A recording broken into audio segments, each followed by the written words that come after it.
আমাদের আলোচনার বিষয়বস্তু ছিল মূলত 12 অবজারভেশন, দ্বাদশ পর্যবেক্ষণ অফ ডাক্তার কেন স্যার।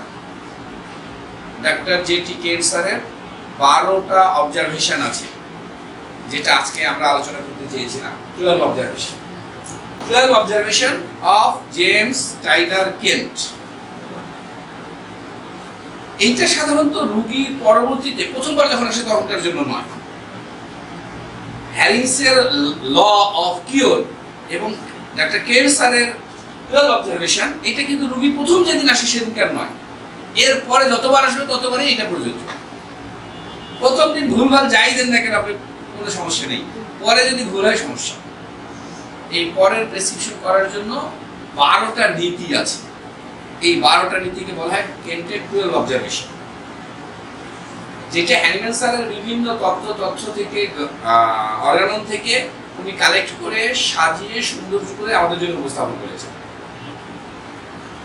একজন রোগী আমার কাছে আসলো দ্বিতীয়বার, তৃতীয়বার, চতুর্থবার বা যে কোনো বার, পুরনো রোগীর জন্য এটা আমি কত ভালো ডাক্তার, আদৌ আমি ডাক্তার হতে পেরেছি কিনা, আমি ভালো ঔষধ দিতে সিলেক্ট করতে পারি কিনা, ভালো পটেন্সি সিলেক্ট করতে পারি কিনা, ভালোভাবে ঔষধের ডোজ সিলেক্ট করতে পারি কিনা, ঔষধ ভালোভাবে দিতে পারি কিনা এবং রোগীকে ভালোভাবে বুঝতে পারি কিনা, এর সমস্ত অর্থাৎ আমার পরীক্ষা নেওয়ার জন্য আমি যথেষ্ট। পরীক্ষা নিতে হবে এই 12টা নীতিমালার অধীনে। তাহলে আমি বুঝবো যে আমি কত ভালো ডাক্তার। স্বমূল্যায়ন পদ্ধতি হলো 12 অবজারভেশন। স্বমূল্যায়ন পদ্ধতি, সেলফ রিফ্লেকশন চলে আসবে এখানে যদি এই 12 অবজারভেশন জানা থাকে। আর যদি এই 12 অবজারভেশন না জানা থাকে, হয়তো আমি করে যাব অনেকগুলি, আমাদের এইগুলো সব জানা আছে, কিন্তু অর্গানন এগুলো সব আলোচনা আছে, কিন্তু কেন স্যার এটা আমাদের সামনে রসগোল্লা বানিয়ে দিয়েছে। আছে দুধ আকারে, আছে দুধের মধ্যে, ওইখান থেকে ছানা বের করে ওটাকে প্রসেস করে মিষ্টি বানিয়ে রসগোল্লা বানিয়ে আমাদের সামনে দিয়েছে, এখন আমরা খাচ্ছি। কিন্তু অর্গাননে আছে দুধের আকারে, আর এখন পাচ্ছি আমরা মিষ্টির আকারে রসগোল্লা। একে জাল দেওয়া, চিনিতে ভিজানো, গোল করা, সাইজ করা, নরম করা, শক্ত করা, সব স্যার এখানে করে দিয়েছেন 12 অবজারভেশন। এই 12 অবজারভেশন এবং হ্যারিংসের ল অফ কিওর, তিনটা, এই 3 আর 15, 12 আর 3, 15টা নীতি যে ডাক্তার সাহেবের যত ভালো আয়ত্তে আসবে তিনি তত ভালো রোগী হ্যান্ডেলিং করতে পারবেন। ম্যাডাম স্পেলিং চেক করবেন।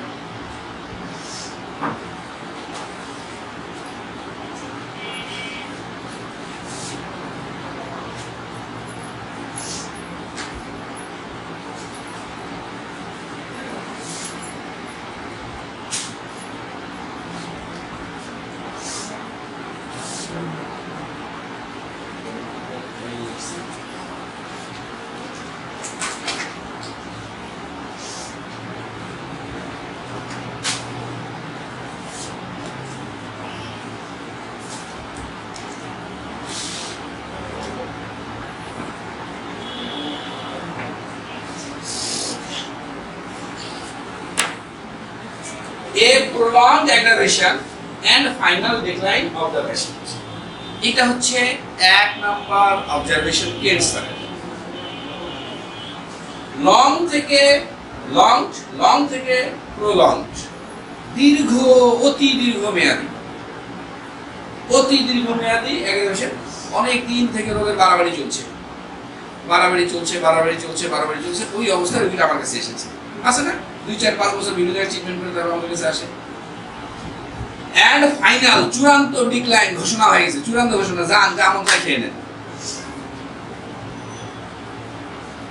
অফ দ্য পেশেন্ট, রোগীর জন্য। এইরকম একটা রোগী আমার কাছে এসেছে যার চূড়ান্ত হিসাব নিকাশ মিলে গেছে। যেটা বললেন, হ্যাঁ, তো চূড়ান্ত হিসাব নিকাশ হয়ে গেছে, মানে নেই। এখন এই রোগীর জন্য ওই যে ওকে আমি বলতেছিলাম যে আমাদের কাছে আসলে মৃত্যু, মানুষের মৃত্যুকে আমরা ঠেকাইতে পারবো না, কিন্তু মৃত্যু রোগের যন্ত্রণাকে কমাই দিয়ে তার মৃত্যুটাকে আরামদায়ক কিছুটা তুলনামূলকভাবে আরামদায়ক করতে পারবো। এইটা হলো সেই রোগ। মৃত্যু পথযাত্রী রোগী আমার কাছে এসেছে, একে আমার ওষুধ দিতে হবে। আমি যেই ওষুধই দিই না কেন, যখন দেখবো রোগী আমার কাছে দ্বিতীয়বার এসেছে, তার 11 বছর রোগটা আরো বেড়ে গেছে, যে অবস্থায় এসেছিল সেই অবস্থায় প্যাথোলজি আরো বেড়ে গেছে, তার ইএসআর লেভেল ছিল আমার কাছে যখন এসেছে 65, এবার টেস্ট করতে বলছি আসার আগে টেস্ট করে নিয়ে আসবেন, টেস্ট করে নিয়ে এসেছে 85, হেমোগ্লোবিন ছিল তার 11%, এইবার টেস্ট করে নিয়ে এসেছে হেমোগ্লোবিন তার 8%। তাহলে রোগের পূর্ণতার ভিতর থেকে প্যাথোলজিগুলো বাড়ছে, আমার ট্রিটমেন্টের পরেও বাড়ছে। তখন আমাকে সিদ্ধান্ত নিতে হবে আমি কি করবো এই অবস্থায়। একজন মৃত্যু পথযাত্রী রোগী আমার সামনে, আমি কি করব? তার তো আমি জানি না হায়াত কয়দিন আছে। আমার পাড়ায় এক ভাই মোটরসাইকেল অ্যাক্সিডেন্ট করছে, 9.5 মাস রংপুর মেডিকেলে ছিল। একদিন খবর আসলো যে আমজাদ ভাই মারা গেছে, ওনার জানাজার ব্যবস্থা হলো। মসজিদে মাইকিং হয়ে গেল, খবর খোরা হয়ে গেল, কাপড় কেনা হয়ে গেল, খবর আসছে না রে নড়েচড়ে উঠছে।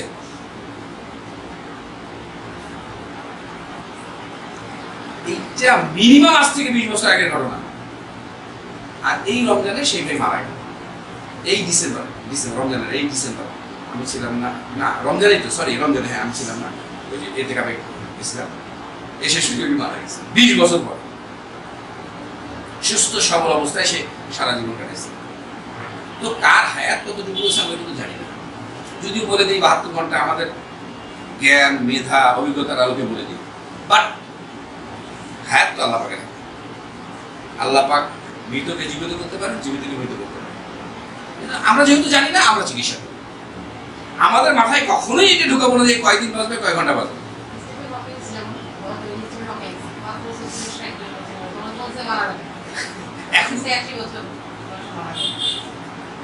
তো যেটা আমি বলছিলাম, যেহেতু আমাদের জানা নেই, আমরা তার চিকিৎসা দিই। এই ক্ষেত্রে যদি হাইয়েস্ট পটেন্সি দিলে বেড়ে যায়, তখন অবশ্যই আমাকে লোয়েস্ট পটেন্সিতে আসতে হবে।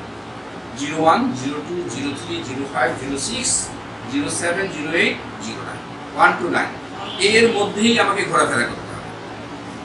আইডোফোবিনাম দিলাম এই পর্যন্ত, সোডিয়াম বাংলা দিলাম এই পর্যন্ত, যেই ওষুধ থাকবে এই এর মধ্যে থাকবে। আর যদি শততমিক দেয় তাহলে 3, 6, 30, 200। 200-র উপরে 200 যাওয়া কঠিন, কারণ শততমিক 200 কিন্তু উচ্চ শক্তি বলা হয় কোনো ক্ষেত্রে। এখন যদি আমি 30 কে 31 বানাই দিতে পারি, হতে পারে। মানুষের বাজারে 100 পাওয়া যায়, ওটাকে 101 করে দেওয়া যায়। তো যেটা বলছিলাম, আমাকে নিম্ন শক্তির ঔষধ ব্যবহার করতে হবে এই ক্ষেত্রে আসে।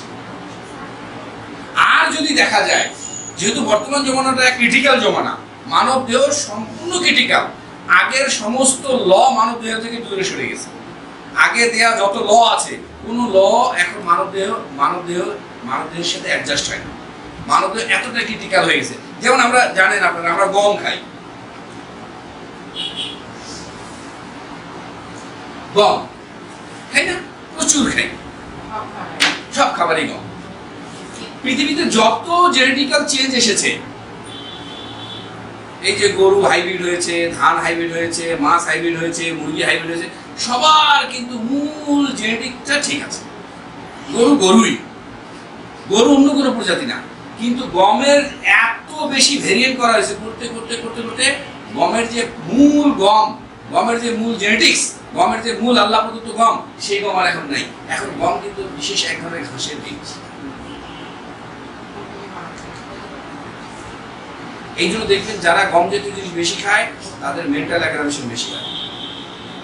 সিপির বাচ্চা, এডিএইচডির বাচ্চা, এএসডির বাচ্চা, যাদের রাগ বেশি, তারপরে যাদের হাত পা গরম হয় বেশি, তারা গম জাতীয় জিনিস খাবে, তাদের আরো বাড়বে। গম না, পৃথিবীতে একমাত্র হাইব্রিড জিনিস যার নিজস্ব অস্তিত্ব নেই, সেটা হলো গম। তাহলে এটা খাচ্ছি, তাহলে আমার মধ্যে এক বিশেষ ধরনের কিছু তৈরি হচ্ছে। তাহলে হ্যানিম্যান স্যার আজ থেকে 260-65 বছর আগে যে থিওরিগুলো দিচ্ছে, ওটা আমার এখানে প্রযোজ্য নাও হতে পারে, এবং হচ্ছে না, আমরা দেখতেছি। আগে হোমিওপ্যাথিক চেম্বারে সিএম ঔষধ রাখতে হয় পেতো ডাক্তাররা, দেওয়া তো দূরের কথা। আর এখন আমার মতো মুজাহিদ, আমি এমন অনেক রোগী ব্যবহার করেছি, 5 মিনিট পর 24 ঘন্টা ওষুধ দিয়েছি। এবং কি অবস্থা এসেছে, আমাকে ডাকা হচ্ছে রংপুর ডক্টরসে।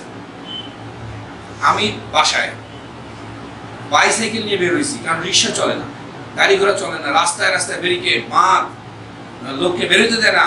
সেই আমাদের যে ডাক্তারদের যেগুলো সার্ভ করেছিল করোনার সময় ড্রেস, ওই ড্রেস পরে হ্যান্ড গ্লোভস লাগিয়ে ঔষধ নিয়ে আমি বারবার ফোন দিচ্ছে, মামা আসেন মামা, আমার বাবা মারা গেল। কি অবস্থা?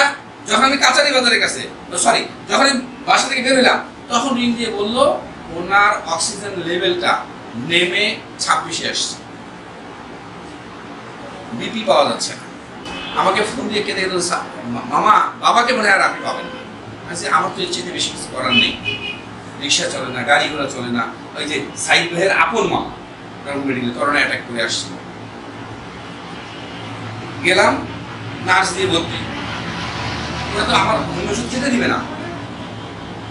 আমি সাথে সাথে একজন পানি বোতল নিয়ে আসলাম, পানি বোতল নিয়ে আসলো, আমার ওষুধটা ওই পানি বোতলে ঢেলে দিলাম।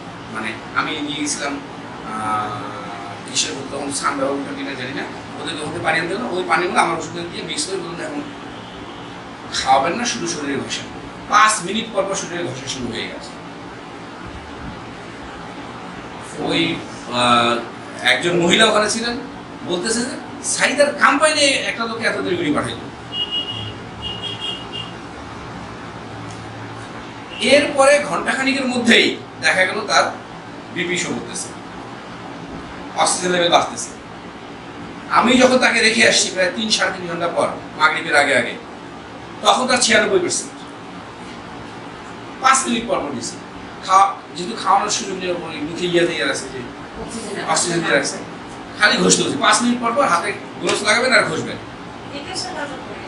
হোমিও ওষুধ খেলে কাজ করে, গন্ধ নিলে কাজ করে, আর ঘর্ষণে কাজ করে। 3টা পদ্ধতি হোমিও ওষুধের। পুরো শরীরে যে কোনো এক জায়গায়, আমি ওনাকে পিঠে ঘষতে দিয়েছিলাম, হ্যাঁ যে কোনো স্থানে ঘষতে। হোমিও ওষুধ 3 পদ্ধতিতে কাজ করে। যে খেতে পারে না তাকে গন্ধ শুকিয়ে দিতে হবে, যে খেতে পারে না তার শরীরে ঘর্ষণগুলো কাজ হবে। এটা যদি বলা হয় কি মর্দন, ভক্ষণ আর ঘ্রাণ, ঠিক আছে না? কি বলে? হ্যাঁ, একটা খাওয়া, হ্যাঁ একটা ওরাল, একটা মেইন করা, আর একটা মেসেজ। যিনি অক্ষম, যিনি বুঝতে পারবে না, যদি অন্য কেউ ঘষে আর এগুলো তো আবার বলা হয়। জি, না তো ঘষতে গেলে তার শরীরে ওষুধটা অ্যাক্টিভ। কি হলো? সেই রোগী ফিরে আসলো, বাড়ি চলে গেল, আল্লাহ পাক এখনো তাকে হায়াতে রাখছে। অথচ সবাই বলে দিয়েছিল গেছে, এটা করোনায় শেষ। কত করোনা রোগী নিয়ে কাজ করছি, কল্পনাই করতে পারবেন না। আমি করোনার মধ্যে চেম্বার একদম ফ্রিকুয়েন্টলি খোলা রেখেছি, ম্যাডাম হয়তো জানলে জানতে পারে। করোনার সময় বিভিন্ন ক্যাম্পিং করেছি, দেখবেন অনেক ছবি ভিডিও আছে। সেই হারাকার হাসপাতালে গিয়ে সপ্তাহে সপ্তাহে ক্যাম্পিং করছি করোনার সময়, প্রচুর দূর। আমি কোনোদিন বসেছিলাম না, তখন তো কেউ কারো বাড়ি বাসায় যেত না, শুধুমাত্র আমাদের বাসা খোলা ছিল। সবাই আমাদের বাসায় আসতো আর গল্প বলতো। আমার বউ হাসি কিছু গল্প বলতে, আমি খবর কারো না করবো না, এটা তোমারও ট্রিটমেন্ট তাদেরও ট্রিটমেন্ট। আমার বাসায় কেউ বুঝতে পারেনি করোনা কোন দিক দিয়ে আসছে, কোন দিক দিয়ে গেছে। ছেলের মাদ্রাসা বন্ধ হয়েছে, একজন মুক্তি সাহেব রেখে দিয়েছি বাসায়, পাশে একটা রুম ভাড়া নিয়ে, একদম সকালে ফজর সময় আসতো, জোর পর্যন্ত পড়াইতো, খেয়ে দিয়ে আবার জোর থেকে শুরু করতো, আসর পর্যন্ত পড়াইতো, আসর থেকে মাগরিব বন্ধ, আবার মাগরিব থেকে শুরু করতো, রাত 10টা পর্যন্ত। ছেলের টেনে বাহিনী কোন দিকে কি হয়ে গেছে, কোনো দিকে হেফজু হয়ে গেছে, কোনো মতো কিতাব লাইনে পড়া হয়ে গেছে, বুঝতেই দেয়নি ওকে। আমার বাসায় কেউ বোঝেনি করোনা কি জিনিস। আমি বলছি তোমরা ফ্রি থাকো, এই ফ্রি থাকাটা হচ্ছে করোনার টন। পরে আমার বউ বুঝছে যে আমার নাতি আছে বুঝছে যে এই 2টা করোনার ভ্যাকসিন। তো যেখানে ছিলাম একটা লোক মারা যেতেই পারে, যে কোনো ভাবে যে কোনো অবস্থায় মারা যেতেই পারে, কিন্তু আমাদের চিকিৎসায় তার কষ্টটা কমে আসবে। যদি এই ধরনের রোগী আসে, দীর্ঘদিন রোগ ভোগ করে এসেছে, আমি সিএম পটেন্সি বা হাইস্ট পটেন্সি দেওয়ার সাথে সাথে 11% বেশি, আরো 11% মানে বেড়ে যাও, আরো বেড়ে গেল, কষ্ট যন্ত্রণা বেড়ে গেল, তাহলে আমাকে লোয়েস্ট পটেন্সিতে আসতে হবে এবং লোয়েস্ট পটেন্সিতে ট্রিটমেন্টটা করতে হবে। আর যদি হাইস্ট পটেন্সি দিয়ে রেজাল্ট পাওয়া যায়, তাহলে হাইস্টে এগিয়ে যেতে হবে। কেন বললাম এটা? ওই গমের উদাহরণ ওই কারণে দিয়েছি, যেহেতু এখন আমাদের ফিজিক্যাল স্ট্রাকচারটা একদম ডিফারেন্টলি হয়ে গেছে, আমাদের মেন্টাল সিস্টেমটা ডিফারেন্ট হয়ে গেছে, এই জন্য এখন আমাদের এটা করতে হবে। বুঝা গেছে? হাইস্ট পটেন্সি কেন আর লোয়েস্ট পটেন্সি কেন বলছিলাম আমি। আমার কাছে রোগী এসেছে এই অবস্থা নিয়ে, এটা কিন্তু হচ্ছে ফার্স্ট ভিজিটে না, জীবনের প্রথম দিনের কথা বলছি না আমি, তারপরের কথা বলি। তারপরে যতবার রোগী আসবে এই অবস্থা নিয়ে এসেছে, তাহলে আমাকে সাধারণত এই রোগীগুলোতে লোয়েস্ট পটেন্সি ভালো কাজ করে। এইটা মাথায় রাখবে। আমরাও আমাদের অভিজ্ঞতা দেখেছি লোয়েস্ট পটেন্সি ভালো কাজ করে। তাহলে হ্যারিংসের 3টা ল আর কেন্টের 12টা অবজারভেশন, এইটা যত আমার ভিতরে থাকবে রোগী তত আমার দ্বারা বেশি বেনিফিটেড হবে। এবং আমি ডাক্তার কি না এটা আমি পরীক্ষা করতে পারবো। আমাকে নিজেকে নিজে পরীক্ষা করার একমাত্র উপায় হচ্ছে 12টা। আমি এই 12টার মধ্যে আছি কি ব্যতিক্রম কিন্তু করতে হয়। মনে রাখতে হবে যে অ্যানিমেলসের এই থিওরি আজ থেকে 265 বছর আগে, ক্যান্সারের থিওরি প্রায় 200 বছর আগে। তো আমাকে তো কিছু পরিবর্তন করা লাগতেই পারে। যেমন হ্যানিম্যান স্যার বলছেন কেস টেকিং এর সময় একজন রোগীর পেশাকে গুরুত্ব দিতে হবে। কাকে গুরুত্ব দিতে হবে? আমরা যারা এখানে আছি, আমরা একটু ভাবি তো, আমাদের যে বাচ্চারা আজকে পড়ালেখা করতেছে, যার যেখানে যাওয়ার ইচ্ছা আছে সে কি সেখানে যেতে পেরেছে? বিভিন্ন চাপে, পারিপার্শ্বিকতার কারণে, রেজাল্টের কারণে, ভর্তি সিস্টেমের কারণে, ভর্তি প্রক্রিয়ার কারণে যে মেডিকেলে যেতে চাইছে সে ইঞ্জিনিয়ারিং গেছে, যে ইঞ্জিনিয়ারিং যেতেছে সে জেনারেল গেছে, যে জেনারেল যেতে সে ডেন্টিস্ট হয়ে বসে আছে। ঠিক কি না? তাহলে এখন কিন্তু পেশা দিয়ে যদি রোগীকে বিচার করতে চান হবে না। যদি আপনার কাছে ওই মানের কোনো রোগী আসে, তার সব হচ্ছে ভিতরে মানুষ, এখানে আপনি পেয়ে যাবেন। এখন যদি আপনি পেশাকে গুরুত্ব দেন,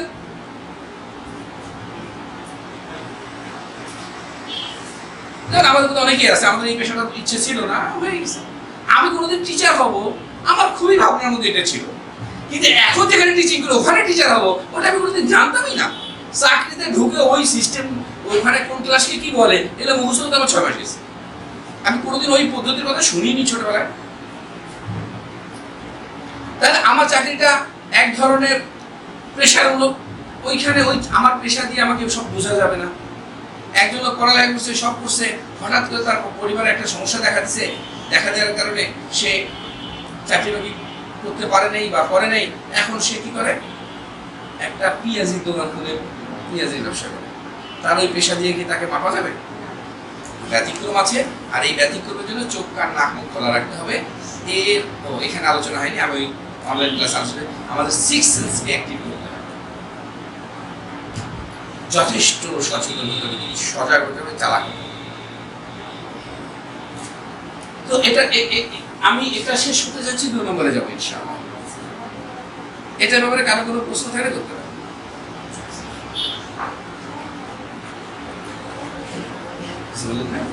আচ্ছা, আমি এটা মুছে ফেলি। এখানে প্রশ্ন হলো পেশেন্টের মানে চিকিৎসার মাধ্যমে পেশেন্ট সুস্থ আছে, পরীক্ষার মাধ্যমে রেজাল্ট বৃদ্ধি তখন কি হবে? প্যাথোলজি 2 প্রকারের। দারুণ প্রশ্ন, এটা আমারও কনফিউশন এটাতে। প্যাথোলজি মানে রোগ, এটা বুঝতে হবে। প্যাথোলজি মানে আমরা মনে করি পরীক্ষা, প্যাথোলজি মানে হচ্ছে রোগ। প্যাথোলজি 2 প্রকারের। এক ধরনের প্যাথোলজি বাহির থেকে বোঝা যায়, আর এক ধরনের প্যাথোলজি বাহির থেকে বোঝা যায় না, ভিতরে যায়। এই 2 ধরনের প্যাথোলজির আবার ধরন আছে। বাইরে থেকে বোঝা যায় কিন্তু রোগ যন্ত্রণায় রোগী কাতর হয় না, আর ভিতরে আছে বোঝা যায় না কিন্তু রোগ যন্ত্রণায় সে হয় কাতর হয়, অথবা কাতর হয়। এখন তার কাতরতা আমাকে প্রমাণ দেবে যে সে কতটা এগিয়ে গেছে। আর সবচেয়ে বড় কথা হলো ভিতরে হোক আর বাইরে হোক তার রোগটা কতটা ইমপ্রুভ করছে, এটা বোঝার উপায় হইল তার রোগ নিয়ে ভাবনাটা কেমন। রোগ নিয়ে ভাবনা কেমন। ডাক্তার রোগী এসে বলতেছে, ডাক্তার সাহেব ভালো আছেন? হ্যাঁ ভালো আছে। এই যে আমার প্রেসক্রিপশন। আমি এখন প্রেসক্রিপশন দেখলাম, কি রে আমি ওনাকে ওষুধ দিয়েছি 15 দিনের, উনি 25 দিন পরে আসছে। কি ব্যাপার, আপনি এত দেরি করে আসলেন? ওষুধ খেতে মাঝে ভুলে গেছি, তো ওই খাইতে দেরি হয়েছে। এই কথাটাই বোঝায় সে ভিতর থেকে সুস্থ। যখন সে ভিতর থেকে অসুস্থ থাকবে সে ওষুধ খেতে ভুলবে না। ঔষধের প্রতি তার সেন্সটা সারাক্ষণ ওইখানে মাথা থাকবে। ভুলে গেছি মানে, তবে বোঝার বিষয় যেটা, একজন লোক ভিতর থেকে অসুস্থ বা বাইরে থেকে অসুস্থ, আমার ওষুধ খেয়ে সে ভালো ফিল করছে। এই ভালো ফিল করাটাই যে ভালো, বা এই ভালো ফিল করাটা কতটা ভালো, এটা আমাকে বুঝতে হবে। কারণ একজনের ওভারিতে সিস্ট, ওই ভাই বললেন না, কি বললো, তুমি বললাম, ওই বললো ওভারিতে সিস্ট, তার মেনস্ট্রুয়েশন ইরেগুলার হবেই। এখন আমার ওষুধ খেয়ে তার মেনস্ট্রুয়েশন রেগুলার হয়ে গেছে, তার মানে কি সিস্ট ভালো হয়ে গেছে? এখন চিকিৎসা থামিয়ে দেওয়া যাবে না, অনেকেই কিন্তু তাই করে। কনস্টিপেশনের জন্য আসছে, ওষুধ খাইছে, এখন পায়খানা নরম হয়ে গেছে, রক্ত আর আসে না, ব্যথাও নেই, জ্বালাও নেই, যন্ত্রণা নেই, রুগীও আর আইসে না, 6 মাস পর আসবে ডাক্তার, আবার সমস্যা হয়েছে। তার রোগটা মানে কি বাহিরে সারফেস লেভেল থেকে তাকে আরাম দিয়ে দিয়েছে, কিন্তু ভিতরে আছে। রোগের নিয়ম, আসসালামু আলাইকুম ওয়া রাহমাতুল্লাহ, রোগের নিয়ম হইল স্টার্ট আসে, রোগের ওদিকে ব্যবস্থা আছে, এন্ড। রোগ স্টার্ট হয় যেভাবে, এই যে রোগ বাড়তেছে, বাড়তে বাড়তে বাড়তে বাড়তে হাইয়েস্ট মাত্রায় আসছে, রোগ বাড়তে বাড়তে হাইয়েস্ট মাত্রায় আসছে। এখন আমি চিকিৎসা শুরু করলাম, রোগ কিন্তু কমা শুরু করবে, এই দিক থেকে কমতে কমতে কমতে কমতে এখানে আসবে। আচ্ছা বলেন, এখানে ছিল ফিভার আর এখানে ছিল হেডেক, কোনটা আগে ভালো হবে? এইখান থেকে ভালো হওয়া শুরু হবে। আমি জাস্ট একটা উদাহরণ দিলাম। অর্থাৎ রোগ তার বিপরীত ক্রম অনুসারে কিওর হয়, সুস্থ হয়। যে দিক দিয়ে শুরু হয়, ঠিক যেখানে চিকিৎসা শুরু হয় ওইখান থেকে আস্তে আস্তে ভালো হয়। তাহলে আমার কাছে এসে এইটা নিয়ে আমি তাকে চিকিৎসা দিলাম, এইটা তো চলে গেল, কিন্তু এগুলো তো আছে। তার এগুলোর জন্য আমাকে বুঝতে হবে তার ভিতরে রোগ আছে কিনা। এখন ভিতরের প্যাথোলজি জানার জন্য আমাকে টেস্ট করতে হবে। যদি আমি টেস্ট করে তার রোগগুলো আগের মতো আছে, বুঝতে হবে তার মেন্টাল লেভেলে উন্নতি হয়ে গেছে, কিন্তু প্যাথোলজিক্যালি উন্নতি হয়নি, তার ট্রিটমেন্ট চালিয়ে। স্যার আমি কি ক্লিয়ার করতে পারলাম? আপনার আরো কোনো কথা থাকলে বলতে পারেন। শেষ? তাহলে আমরা কি এটা শেষ করতে পারি? স্যার আসতে, স্যারের সুবিধার্থে আরেকবার আমরা রিপিটেশন করতে পারি যে কেন্টের 12টা অবজারভেশনের মাধ্যমে একজন ডাক্তার তার নিজের পরীক্ষা নিতে পারে সে কেমন ডাক্তার, এবং রোগীর যথাযথ চিকিৎসা দিতে পারে। সেই 12টা অবজারভেশনের মধ্যে একটা অবজারভেশন, 1 নম্বর অবজারভেশন হচ্ছে a prolonged aggravation and final decline of the patient। দীর্ঘদিন রোগ ভোগের পরে আমার কাছে এসেছে, আমি ওষুধ দিয়েছি, ওষুধ খাওয়ার পরে তার রোগ আবার বেড়ে গেছে, প্যাথোলজিগুলো বেড়ে গেছে, কষ্টগুলো বেড়ে গেছে, এবং সে যে দীর্ঘদিন রোগ ভোগ করেছিল ডাক্তার বলে দিয়েছে যা ইচ্ছা তাই খান, মানে ফাইনাল ডিক্লারেশন তার চলে আসছে, শেষ, 7 দিন 7 মাস বাঁচবেন আর থাকবেন না, যা মতো খেয়ে নেন। এইরকম রোগী যখন আমার কাছে আসছে, আমি ওষুধ দিয়েছি, তার রোগ আবার বেড়ে গেছে, সেই ক্ষেত্রে আমার কাজ হলো আমি যেখানে চিকিৎসা শুরু করি না কেন, যদি চিকিৎসা হাইস্ট পার্সেন্ট দিয়ে শুরু করি আর রোগীর রোগ বেড়ে যায়, আমাকে লোয়েস্ট পার্সেন্ট আসতে হবে। আর যদি লোয়েস্ট পার্সেন্ট দিয়ে শুরু করি, রোগ যন্ত্রণা বেড়ে যায়, তাহলে আমাকে চিন্তা করতে হবে ওষুধটা চেঞ্জ করতে হবে। যদি ওষুধ চেঞ্জ করতে হয় তাহলে আমাকে ওষুধ চেঞ্জ করে ওষুধের সিস্টেমে আসতে হবে। আর এই ধরনের রোগীর ক্ষেত্রে সাধারণত দেখা যায় যদি হাইয়েস্ট পটেন্সি না নেয়, লোয়েস্ট পটেন্সি 1 থেকে 9 এর মধ্যেই থাকতে হয়, 0.1 থেকে 0.9, আর শততমে গেলে 30 এর মধ্যে থাকতে হয়, 3, 6, 30 এইভাবে করে করে বারবার রোটেশন করতে হয়।